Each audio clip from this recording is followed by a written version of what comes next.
Welcome back to Redline Podcast. I'm Matthew Mullen here with my friend Justin Turpin. Sorry about not, putting anything out for the longest time. We've been somewhat active on Instagram, but we've been active on Instagram, not yeah. somewhat. We've been out there on Instagram. Yeah. But we're back and better than ever. Yeah, we're back, and guess who else is back? We won't be taking Flash Gordon, baby. Yes, he is. Flash Gordon he is back. That's a difference maker. Reinstated. He showed up to Practice today. I don't think it was practice. I saw a picture of him there, man. He was there. It could have been a freaking. No, he was there, man. He was there.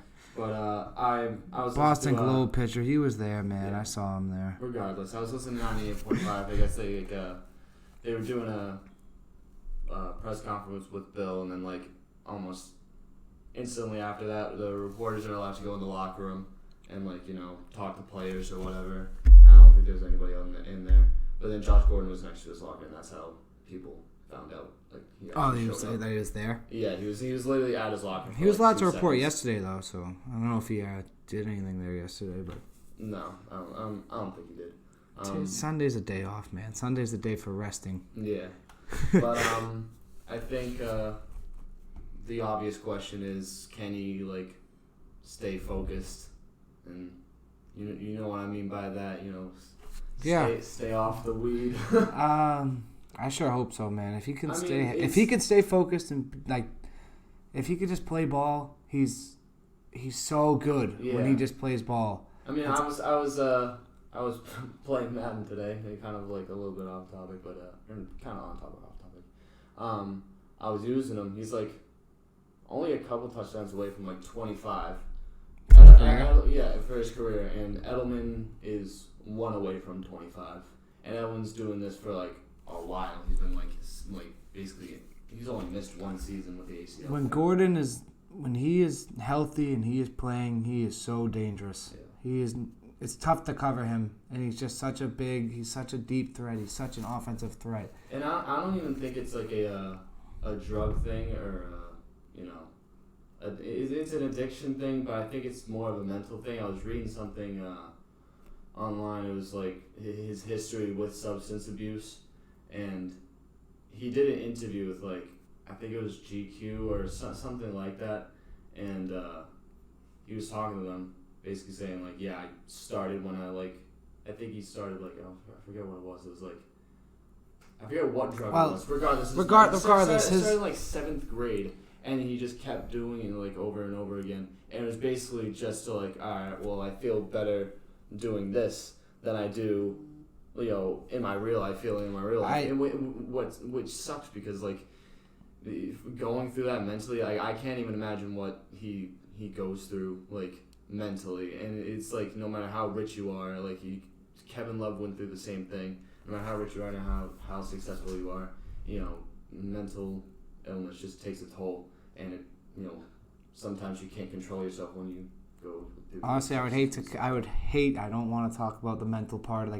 Mental health is a big deal, and I would hate to get into Josh Gordon's mental issues and all that. I just hope he stays healthy, mentally and physically healthy for the whole season, can play the whole season. Honestly, I wouldn't mind if they just rested him for if we could survive, just rest him for the first 4 weeks. Focus on your mental. Focus on getting back. Mental health is more important. If you're here for the home stretch in the playoffs, that's all that matters. He's a person before he's a player, so that's more important. Yeah. So hopefully he can stay mentally healthy the whole season, physically healthy the whole season, and dominate again. Because when he's there, he's dangerous, like I said. And hopefully we just can see a lot of Josh Gordon this year. I think we could if he can stay healthy. I think he's gonna have a great year. I think that those three receivers, those three big name, or not, N'Keal Harry isn't big yet, and he's facing I don't know, they haven't really went into detail with his injuries, but if he can stay healthy, Josh Gordon can stay healthy. Your top three receivers are Edelman, Josh Gordon, and N'Keal Harry. And imagine N'Keal Harry and Josh Gordon on the outside with it's a pretty good group. Edelman running a slant. It's a solid group of receivers. I mean, I'm hearing everyone saying, Patriots are going to run the ball. They're not going to put the pressure on Tom Brady. Well, I don't think they will because he has a lot of weapons, but Sony Michel and James White can carry the load a little bit. And the defense, that defense would be top in the league this year. Going to be great. speaking of which, Vinovich, he's been he's a hustler. Showing up the past couple weeks. The thing I love about Vinovich is if he never gives up. I mean, if he'll be on the back end, he'll be on the back side of a play and run across the damn field and make a tackle. Yeah, that's what I love about him. He's going to fit in great with the Patriots for that reason. That's how he plays ball. That's how the Patriots play ball. I think he's going to fit in great. I love his hair. I think we talked about it yesterday. He reminds me of a young Clay Matthews. And Clay Matthews in his early stages of the Packers was incredible. The last couple of years, he's been all right. He just can't lay off the quarterbacks and the pass and the roughing the passer. But I think Vinovich is going to be great in New England. I think he just fits well. I love his hustle, and I just love everything about Vinovich and his golden hair. Yeah, I love it. When I saw him, it was just like, it's your boy. It's a Michigan boy. That's your boy. It's a Michigan guy. I knew when we drafted. Well, I saw we drafted a end in the third round, and he was from Michigan. I was like, I think he's going to be good. Just because he's from Michigan, like, it's not like the only reason, but like usually Michigan. Defensively, Michigan defensive players are usually good. You know, Jabril Peppers. Poor Jabril Peppers. Yeah. Poor guy. I mean, he got the short end of the stick. Stuck in New York. Poor guy. Feel bad for him. At the same time, like I think he's just gonna like leave once his contract's up. I don't think he stays in it. I don't think he's just like tossing a bag. Like they're not like, and I don't see the. I could possibly see the Giants doing that if they can paying build a him. team. Yeah, I could see the Giants paying him if he shows up. You know. I don't know if he's been all that in the NFL, to be honest. I think they should move. Okay. I think they should move him to like a hybrid type of linebacker, not just like. No, he's too small to play linebacker. No, but like, what's his face on Jacksonville? I forget what his name is, but like I saw him. He was Miles Jack. I'm just trying to think of one. It was just a really small linebacker. Like he looked like a safety. Well, you could have, but Jabril Peppers is actually a safety. Like his size, he's built to play safety. If anything, he'll play corner. They're not going to switch him out of that. He's built to be in the secondary. Switching from a safety and a corner to a linebacker is a big jump, and I don't think the thing is, I think his strong points are tackling and hitting. I don't think it's like coverage necessarily. No, he's a good cover guy. He's a decent guy, but they'll never switch him. It won't happen. He's built to be a coverage guy. He's built for a defensive back, not a linebacker. It's just how. But we're getting a little bit off topic. You know, Vinovich, I think he should have a starting role within the first 4 weeks of the season. I said this yesterday with Roondog that he will be starting this year. He's gonna have a great year. I mean, him and Michael Bennett. I think Michael Bennett. Hopefully, he's like a Bradley Chubb. Yeah, that's a pretty high standard. You know, Bradley Chubb's gonna be like. Look at Jamie Collins and Jamie Collins and Chase Winovich are like Von Miller and Bradley Chubb, just the younger brothers. Yeah. That's what we can hope for as Patriots fans. That's what you can hope for. But it's a high standard, but hey, love to see it happen. I think Bradley Chubb's gonna be like all pro. He's a stud. Bradley Chubb's a stud. He's a stud. I love Bradley Chubb. Yeah, I think that's all we have to say about Vinovich. I think the defense in general is going to be good. To be insane. I think Jamie Collins was the biggest signing in the NFL offseason this offseason. He's going to be the most. Like you said, I think Bill Belichick let him go. Nobody talked about him in Cleveland and say, now you get one more chance to prove yourself. You prove yourself, all right, you get one more payday. We talked about that yesterday. Yep. And I think he will prove himself. I think he's got a lot to prove, obviously, and I think he has a chance to win a Super Bowl right away. Definitely. And so, I think he'll show up. Jamie Collins was great with the Patriots. You know what I was thinking about earlier today? Like I was like thinking about the Miami game. Completely didn't. I knew the Super Bowl was in Miami, but like this year. Yeah. It is in Miami. Yep. And I was like, well, don't the Patriots like suck in Miami? I don't know if it's against Miami in Miami thing or if it's just an Miami type of thing. Well, maybe an in Florida thing because they got dicked down by Jacksonville last year. Yeah. but that was Jacksonville's Super Bowl. That wasn't. But the Patriots don't suck in the Super Bowl. Yeah. That's what's different. They don't suck in the Super Bowl. Only in the first half, and then. They won't suck. They won't suck in the Super Bowl just because it's in Miami. If they do suck, it'll be in the first half because that's what always happens. When they do, because like they've had really shitty first halves and then they just like that Super Bowl come back from 25. The Super Bowl can be anywhere, and the Patriots will show up. They show up in big games. They won't struggle just because it's in Miami. That won't go through anyone's head. I don't think.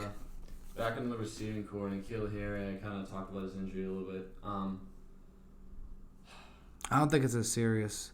I hope, but they were saying it was like 3 different things. It was like his knee, his ankle, and like. It can be 3 different things, but it's the preseason. He's not gonna play. They don't need him to play. Yeah. He's gonna be in that receiving core. He's gonna be a factor in the receiving core.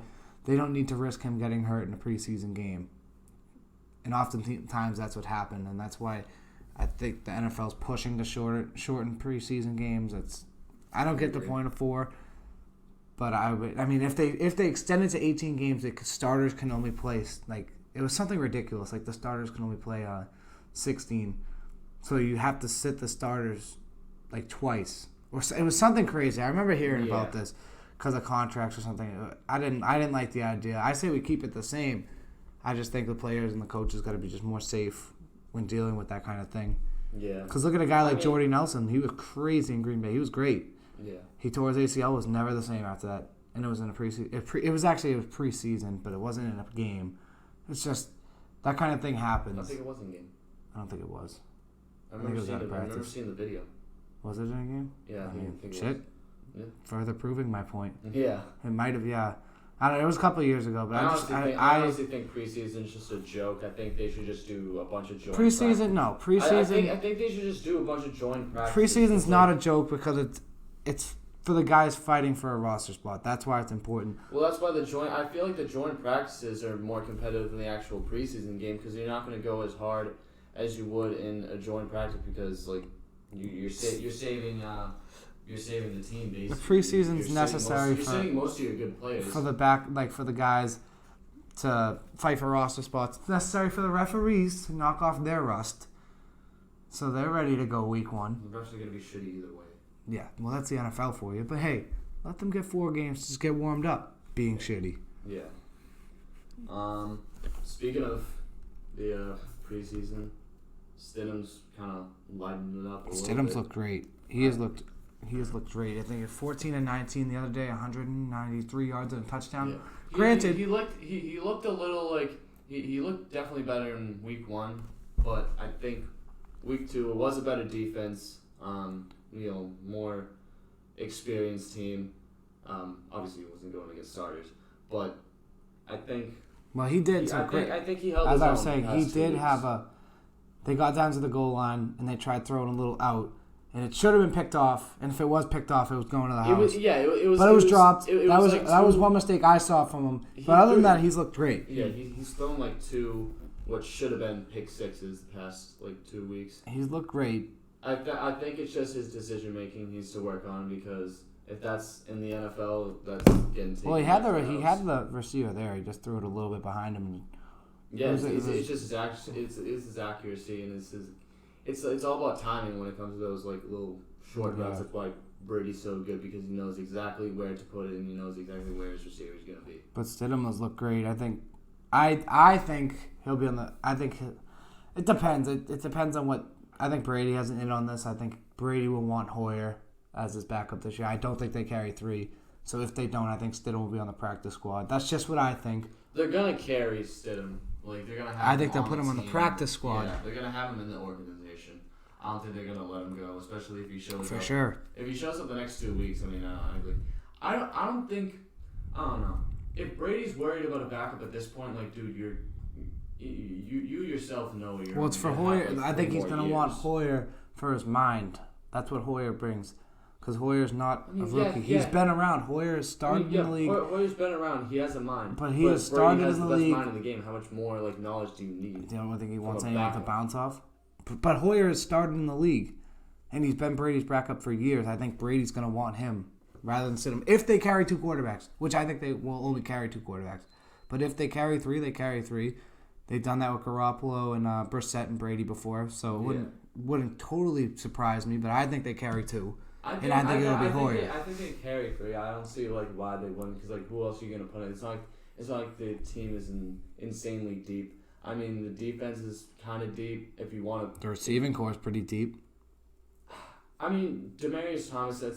You never know with him, and you never know with Josh Gordon either. I hate to say it. I want flashback. Demaryius Thomas is. But he's been a rock aside from tearing his Achilles last season. He's been a rock. Yeah. He's always balled out. He had a couple. I think he had a couple of 1,000-yard seasons with Denver. He's never really been an injury-prone guy aside from the Achilles last year. But I disagree with that. Achilles as a player, I think it really like sets you back. I mean, you would get kind of off of the sport. But DeMarcus Cousins, DeMarcus Cousins is different. Well, he went from the Achilles to the ACL. I mean, when you tear your Achilles, it's just like you're not the same. No, you are not the same player, but it's still Demaryius Thomas, and especially it's route running too. When you tear your Achilles, it's all about. Hey, Emmanuel Sanders, another Bronco. He just tore his Achilles, and they're playing right now, but he's looking all right now. It is against like third, second, fourth string type players. Still, his route running looks fine. I just think the receiving core is deep. I think they'll rock with 2 quarterbacks. I think with Berrios make the team. I hope. I mean, it's not. Well, I mean, their tight end core isn't that deep either. I mean, I think they're gonna take Lacoste and Kendricks because Izzo's hurt. Yeah. I think they take Lacoste and Kendricks. Gronk will be back. I think. I don't think he will. But I don't think hearing about friggin' Dancing with the Stars or whatever, and like it's not like a. Was that his career announcement he had to make? No, he didn't announce it yet. I mean, Wait, what did you see this on? I was reading on Instagram. It was like they're announcing the cast Wednesday. I was hearing it on the radio. Someone said that something Owens was saying that he's going to do like Dancing with the Stars with his wife or something. Oh, Gronk? His girlfriend? Yeah. I can see it. But hey, there's been plenty of NFL players to do Dancing with the Stars. I honestly thought... Pretty sure AB did it. Yeah. I'm not a Dancing with the Stars enthusiast, but I think Antonio Brown was there. Von Miller did it. So that doesn't... I don't think that rules... That doesn't have anything to do with his NFL career, because Von Miller did it, AB did it. There was a couple other guys that did it. Yeah, but that's during the off season and stuff. Or down. I still don't think it has anything to do with his career. You're still going through training and stuff. I just. And he doesn't look little. I think it's a very slim. He does not look little. Chance. For anyone who says Gronk looks little and can't play, bullshit. I've seen plenty of pictures and he's still a big dude. Yeah. It's Rob Gronkowski. He's not a little dude. I mean, it's not like how far out is he from the freaking the season? Like, he's not that far out from. I think if he is coming back, he's gonna have to start hitting the weight room soon, getting back into football. That's what I'm saying. If he makes whatever announcement he makes, if it's not football, then it better be something where you have to work out, because he's gonna. He can still work out on his off time. He's gonna have to start hitting the gym for like a solid 2 months at least. He can still work out on time off. Regardless of what he does, to get football ready. Regardless of what he does, he'll find time to work out. Yeah. Regardless. And I think he'll be back. That's just my opinion. And I think that comes from Brady. I think he's back like mid-season, maybe like. And I think Brady asked him to come back. Yeah. And right around that stretch of games. The only way I see him come back is if Brady makes literally talks to Gronk. Right around that stretch of games. Right around that 4 stretch of games with Houston, Dallas, Kansas City, and Philadelphia. I think Brady's going to call and say, look, we need you. Yeah. And I think he's going to come back for those games and ride them out in the playoffs and into the Super Bowl. That's what I think is going to happen. I think the absence of Gronk is obviously a problem, but we can live without it. It's not like we've won Super Bowls without Gronk. And you're right, but you'd rather have Gronk. You obviously rather have Gronk. Gronk, you don't even need Gronk to be Gronk. If he shows up, he warrants a double team regardless. Yeah. Regardless, he will get a double team. Yeah. You just need Gronk's presence is just such a difference maker. Because then if you don't double, you have no other choice but to double team him. Yeah. That's the thing. His presence is just a huge difference, and that's what they need. They don't need him to be this all-pro that he was. But bug us the Super Bowl. Just give us another ring if everybody stays healthy and you give us Gronk back, because there's nobody else. Like I said yesterday, offense. Brady and Breeze, we're due for one. We are, and it should have been last year, and I think it will happen this year. It should have been last year. It's a bunch of bullshit still. I don't know how that was a pass interference call. It was horrible. Absolutely horrible. It wasn't a pass interference call, rather. You know what I meant. Yeah. It was horrible. It should have been Brady Breeze last season. It's going to be this season. We're due for one, and I think it'll be this season. Agreed. So Ryan Allen and who else was released? Dontrell Lemon. Yep. They both got released. Ryan Allen, that surprised me. He had a great Super Bowl. He did awesome in the Super Bowl. I mean, he's had a great career as a Patriot. And we were just talking about this before the podcast. Jake Bailey, the guy who replaced that, is a 66 in Madden. He repeats the guy that just replaced Ryan Allen. To be fair, he was a late round pick, and he is a punter, and he's a rookie. He just got in the game, so your overall is going to be relatively low. I mean, the running back we got from Alabama, like in the third round. Yep, Harris. Yeah, he's like a 70 something in Madden. So I don't really like put that against the punter, but I don't know. I mean, well, something must have happened. I think Ryan Allen is a lefty and Jake Bailey's a righty. So I don't know. That might have something to do with it. They had another punting competition last year where Ryan Allen ended up winning, and this year I guess he couldn't do it. I don't know. I think we should have kept him until the season started, and then you finally it was all right. No, you can't carry two punters. That's crazy. Until the season starts, because then we're releasing week 4, the last week of the preseason. Then you finally make your decision, not halfway through. Because Brian Allen is honestly probably one of the most underrated punters in the league, because he's not the most athletic, but you don't need to really be that athletic for a punter. Yeah, well, my point. But something, what's his name, King. He's Marquette King, who's not on a team right now. Yeah, exactly. Who got released by Denver and never got picked up. Yeah, he's athletic. He balled out because he made a couple he got no a couple shitty snaps and then no, it's not even. People liked him because he celebrated. That's why Marquette King was such a big deal. Well, no, because he did a little celebration every time he kicked the ball. That's why it was a big deal. That's exactly why. And he wasn't a bad punter though. No, he wasn't, but he's not good enough. I guess he's not good enough to start. If he didn't get picked up, he got dropped. He got released by Denver early in the season, and they went with Riley Dixon. Yeah. And now Marquette King never got a job after that. He was big. You're right. I think he had 2 carries. I think he had 2 carries. That was it. But it was because he celebrated. But back on Allen, I think the amount of times I've seen him just get it right on to right before the end zone, just punt it right. That's your job as a punter, and I said he was a great punter. He's easily one of the most underrated, and his Madden overall was always just 80 or whatever. That's good for a punter. Yeah, but he wasn't one of the most higher rated punters. I don't know why. I don't really look at punter ratings. I don't punt the ball. If you punt the ball in Madden, you're soft. That's true. You're soft if you punt the ball in Madden. If you're looking at a 4th and 12, you go 4 verts and hit the tight end on the little post, or you call it a little wheel route and have the running backs go out and do some weird shit with the receivers.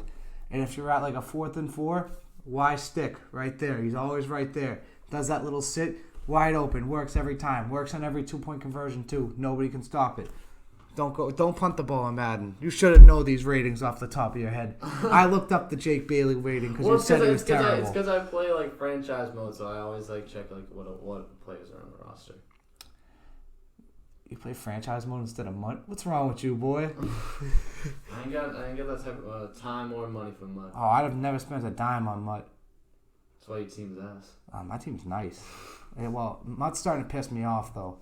Seemingly every call, like I just can't win in MUT. I'm sick of it. I'm sick of this bullshit. I'm gonna go to that QB1 thing and see how that goes. Yeah. So I'm gonna do that. I'm actually gonna do that right after this. I'm gonna go play QB1. Oh, what the? Have you not played what Face of the Franchise? No, that the QB thing. Yeah, no, I haven't. Oh, Face of the Franchise. I'm not to give it a try. I like a storyline with. All right, I don't think anyone cares about Madden. Let's keep going. Inman. Actually, I shouldn't say nobody cares about Madden. I think we're gonna keep talking about the Patriots. I love Madden, but it said Inman got released. I think Inman. I heard Inman asked to be released. Yeah. I don't know if he not wanted to be here, but I think his spot definitely went to Josh Gordon. Obviously. Either that or it's just mutual, like. So when me and Roondog were talking, he asked me who was next to go, and I said Maurice Harris because of that injury. Who do you think is next to go? I'd have to agree. I mean, Bill is just like no tolerance for. Well, that's not that. Keeping injured players on the roster. Well, Maurice Harris, man, I like Maurice Harris. I like the big frame. I like a lot of the Patriots guys that they had in, for the receivers this year. I think Maurice Harris had a tough time. I think outside of Edelman, the only problem I have with the receiving core is that they all are big receivers that just go up and get the ball, and it's not like Brady's in 2007. Well, that's why Barrios I think Barrios made the team because he's not that. He's a smaller receiver. He's quick, and from when we went to the Patriots in stadium practice, Barrios was getting a lot of attention. I think he's had a great preseason too. Yeah. A lot of the receiving cores they're playing great.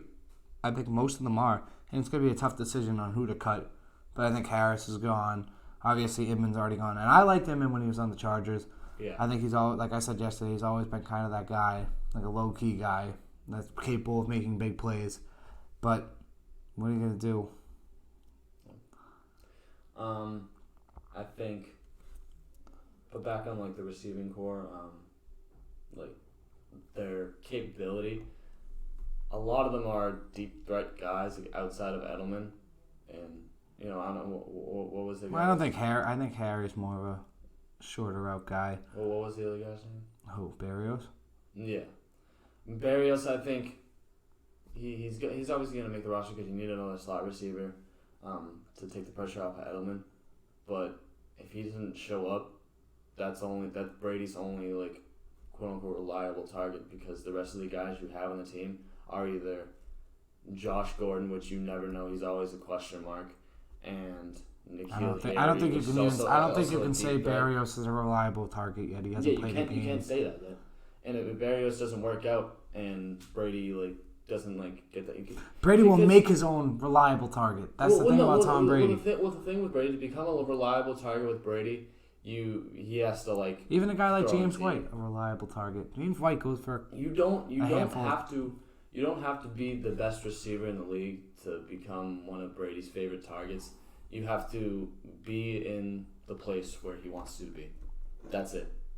And that's a hard thing to ask of any Brady receiver makes the receivers around him better. That's what he does. So he can take an employee. He could take an employee at the Ocean State job lot. Yes, the Ocean State job lot, and make them a good receiver. That's what Brady can do. All the places you could think of, you say Ocean State job lot. Yeah. One of those guys pushing the carts. Say, yeah, you. Come on. I think I saw Kembrell Tompkins there a couple days ago. Kembrell Tompkins was great in New England. What did he do outside of New England? He was not great. He was okay. He caught a couple deep balls downfield. It went to the AFC he was great for Kembrell Tompkins. Yeah. He wasn't great, obviously, but for that year, he was great. He was number one receiver. But that's not saying much. No, it's not saying much. It's great for Kembrell Tompkins. Yeah. Hooray! Where's he now? Good for you, Kembrell. Miss you, buddy. But that's what Brady does.